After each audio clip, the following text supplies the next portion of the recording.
you may or may not have heard of something called an annotated works cited page. This is something you will definitely need to know how to do if you're going on to college. And even if you're not going on to college, if you go on to a trade school, more than likely you're still going to write some papers, believe it or not, and you will probably have to have a works cited.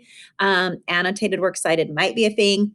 Plus, if you ever have to do research for someone, for your boss, or for some information, an annotated list. So all that means is you're just talking about the sources that you are including. So you're giving a little like, here's the source that I got this out of. That's all that is, okay? So it is important that you know how to do this. So sometimes it's called an annotated bibliography.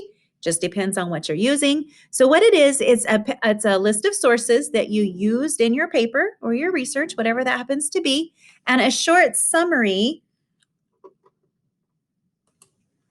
Okay, so we are talking about annotated works cited. Here we go.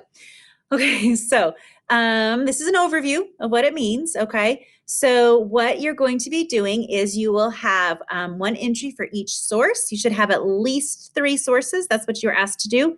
Make sure you have all the sources you used in your paper in your works cited, okay? So it should be in alphabetical order for whatever is the beginning of that. So if it's the author's last name, great. If there's no author, it would be the title. So whatever the beginning of the citation is. Okay, proper MLA formatted citations. Remember, you can use easybib.com.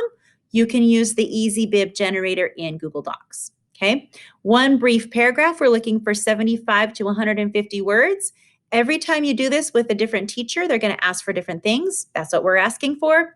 A short overview of the article. So you're just saying this is what it's about, right? Summary.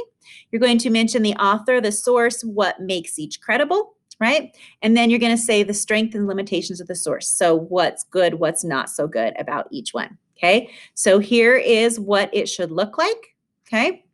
Your settings are Times New Roman, 12-point font, double spaced, no extra spaces in between anything. Notice how there's no extra space in between each one, and no extra space between the citation and the paragraph, okay? You should have your name, my name, practical writing, and the date. So that's what that should look like.